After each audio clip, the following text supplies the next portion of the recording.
जिज्ञासु मित्रों, बहुत बहुत अभिनंदन है आप सभी का दिव्य सृजन में। और प्रत्येक दिवस की भांति आज भी हम यहाँ पर लाइव चर्चा का कार्यक्रम कर रहे हैं और आज शिव सूत्र पर अगले सूत्र में महर्षि वसुगुप्त क्या रहस्य खोलते हैं शिव सूत्र के माध्यम से, हम वो समझने का प्रयास करेंगे। पिछले सूत्रों में हमने स्वतंत्र भाव और स्वतंत्र भाव से प्राप्त होने वाली जो सिद्धि है कि किसी भी शरीर पर योगी का नियंत्रण, किसी भी भाव पर, अंतःकरण पर योगी का नियंत्रण हो जाता है, लेकिन योगी स्वयं को बीज के साथ जोड़कर रखता है, सावधान रहता है और बीजावधानम, बीज का ही ध्यान करता है। अपनी संपूर्ण दृष्टि को बीज पर ही लगाकर रखता है, अपने संपूर्ण उद्देश्य को, भावनात्मक उद्देश्य को बीज से जोड़ के रखता है। और इसका परिणाम ये होता है कि योगी सिद्ध अवस्था में तो रहता ही है, साथ ही साथ उस बीज के साथ उसका लय शुरू हो जाता है, उसका परमधाम में प्रवेश शुरू हो जाता है, उसका लय शुरू हो जाता है। वह ब्रह्म होने की प्रक्रिया में लीन होना शुरू हो जाता है, वो जुड़ जाता है कि वो ब्रह्म हो रहा है, वो धीरे धीरे ब्रह्म का ही रूप धारण कर रहा है, वो ऐसी अवस्था में पहुंच जाता है। लेकिन अब इसका भी कुछ परिणाम होता है, इस मज्जन का भी कुछ परिणाम होता है। इसी के लिए शिव सूत्र में जो सूत्र दिए गए वो क्या दिए गए, इससे पहले जो सूत्र दिया गया उसमें क्या बताया गया था, आसनस्था सुखम हृदय निमज्जति, अर्थात उसका मज्जन होता है उस बीज में। जो संपूर्ण ब्रह्मांड का मूल कारण बीज है वो स्वयं ब्रह्म ही है और उसमें उसका मज्जन है, उसमें उसका लय है। सुख से निमज्जित तन्मय होता रहता है, वो लय होता रहता है वो। अब इस लय होने की प्रक्रिया में उसको एक और सिद्धि की प्राप्ति होती है और उसी को समझाते हुए अगला सूत्र लिखा जा रहा है, 17वां सूत्र, आणव उपाय। क्या कहता है? स्वमात्रा निर्माणमापादयति, स्वमात्रा निर्माणमापादयति। इस प्रकार आणव उपाय से प्राप्त शाक्त वेश के प्रकर्ष से शिव योगी शांभव वैभव को प्राप्त हुआ स्वेच्छा से स्वमात्रा का निर्माण कर सकता है, अर्थात बुद्धि क्रिया से युक्त चित्त का निर्माण कर उसे देख सकता है। योगी के अंदर सृष्टि करने की शक्ति आ जाती है, योगी सृष्टि कर सकता है, ऐसा सामर्थ्य उसके अंदर आ जाता है। सहज विद्या का उदय हो चुकने पर शिव योगी अपने शक्ति रूपी विश्व माता उद्धृत हो जाती है, उसके अंदर विश्व माता उद्धृत हो जाती है।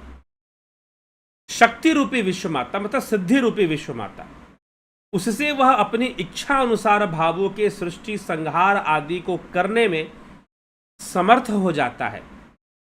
चाहे उन्हें करे या ना करे, लेकिन उसके अंदर सामर्थ्य जरूर आ जाता है, उसके अंदर ऐसी शक्ति का प्रागट्य जरूर हो जाता है जिससे कि सृष्टि संभव हो, संहार संभव हो, और वो अन्य चित्त का निर्माण भी कर देता है। अब चित्त का निर्माण होगा तो जीव बना दिया उसने, एक नया ही जीव बना दिया फिर तो। लेकिन यहां पर एक विषय ये आ रहा है, जो कहने का तरीका है वह यह है, स्वमात्रा निर्माण मापादयति, निर्माण करने की शक्ति। बात समझ में आ रही है? लेकिन स्वमात्रा, ये शब्द का प्रयोग क्यों हुआ है? मात्रा, अब फिर से समझ लीजिए। स्वमात्रा, स्वमात्रा, स्वमात्रा का अर्थ है मातृका। अभी पीछे हमने शाक्त उपाय में मातृकाओं को समझने का प्रयास किया था। मातृकाएं कौन है? मातृशक्ति। मातृशक्ति कौन है? जो सृष्टि करती है, प्रलय करती है, वही मातृशक्ति है। जो निर्माण करती है, जो सबको जन्म देने वाली है, सबको उत्पन्न करने वाली है। उद्भव स्थिति संहार कारणीम क्लेश हारणीम, जो सबका उद्भव स्थान है, जहां से सब पैदा होते हैं, सब जन्म लेते हैं, वो मातृका शक्ति है। तो स्वमात्रा, वह स्वयं ही मातृ रूप हो जाता है। अर्थात यहां पर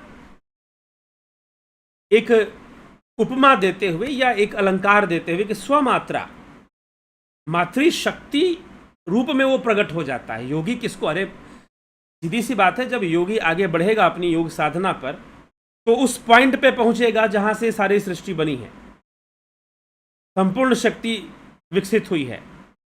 और वो शक्ति मातृशक्ति है, वो मातृकाओं की शक्ति है। तो मातृशक्ति को वो प्राप्त हो जाता है और मातृशक्ति को प्राप्त होकर वो स्वयं मातृ रूप हो जाता है। उस समय वो संपूर्ण संसार को करुणा दृष्टि से देखता है, करुणामयी उसका व्यक्तित्व हो जाता है और उसके अंदर सृष्टि करने की क्षमता आ जाती है, शक्ति आ जाती है। वो दूसरे चित्त का निर्माण कर सकता है। अगर वो कोई चित्त बना देगा तो एक जीव ही बन जाएगा फिर तो, क्योंकि बुद्धि से संसर्गित होती हुई चेतना चित्त का निर्माण करती है। अगर योगी चित्त का निर्माण कर देगा मतलब एक जीव बन जाएगा फिर। कहने का तात्पर्य कि योगी के अंदर सृष्टि करने और प्रलय करने की शक्ति आ जाती है। लेकिन ये शक्ति किसकी है? ये मातृका शक्ति है। अर्थात अभी भी योगी पूर्णतः ब्रह्मलीन तो नहीं हुआ है, प्रोसेस में है।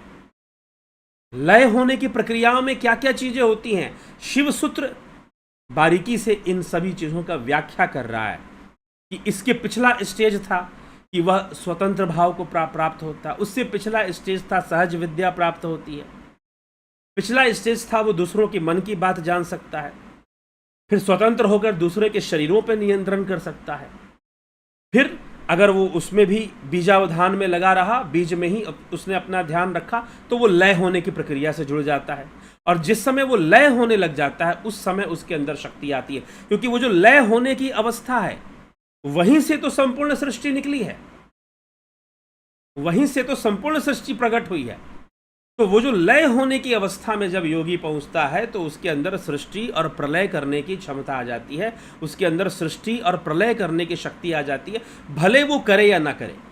ये भी साथ में योग सूत्र लिख देता है। हो सकता है कि वो ना करे, योगी नहीं करते, क्यों करना, पहले से सृष्टि तो एक प्राकृतिक रूप से सृष्टि चल ही रही है, तो नया कुछ बनाने की क्या आवश्यकता। लेकिन उसके अंदर शक्ति जरूर आ जाती है कि वो सृष्टि कर दे, प्रलय कर दे, निर्माण कर दे, निर्माण करने की शक्ति। इसलिए यह सूत्र क्या कहता है, स्वमात्रा निर्माण मापादयति। स्वमात्रा निर्माण, स्वमात्रा का निर्माण कर सकता है, मातृकाओं का निर्माण कर सकता है, अपनी स्वेच्छा से स्वमात्रा का निर्माण कर सकता है। अर्थात बुद्धि क्रिया से युक्त, बुद्धि क्रिया से युक्त जो चेतना है वही चित्त है। बुद्धि क्रिया से युक्त जो चेतना है वही चित्त है, तो वो चित्तों का निर्माण कर सकता है, उसके अंदर ये सामर्थ्य आ जाती है। तो चित्त भी समझ लीजिए, इसके माध्यम से चित्त को भी समझाया गया कि बुद्धि क्रिया से युक्त जो चेतना है वो चित्त है। नहीं तो चेतना शुद्ध रूप में स्वयं ब्रह्म है, आत्मा है। तो योगी जब लय की अवस्था में जाता है, क्योंकि चित्त, अब लय किसका हो रहा है ये भी समझ लीजिए, लय चित्त का हो रहा है, चित्त का लय हो रहा है, तभी उसके अंदर ऐसी शक्ति आ रही है कि वो चित्त का निर्माण कर दे।